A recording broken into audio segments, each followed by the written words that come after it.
So geng, korang pun dah tengok aku dalam mafia. Ni guys, tapi tak apalah, dia ikhlas. Ya, saya Saya tahu ikhlas. hati dia ikhlas walaupun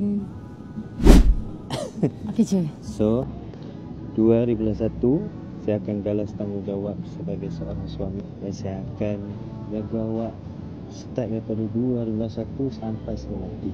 Saya akan terimanya akad tu. Aku terima Alia Sofia binti Abdul Aziz. Tengok kat sini surprise.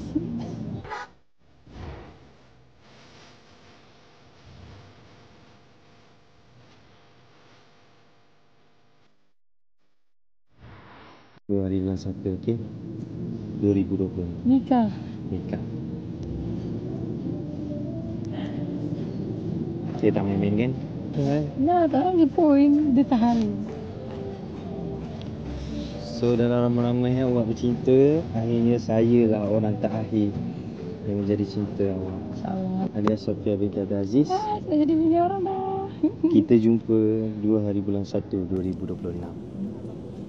Tarikh nikah kita.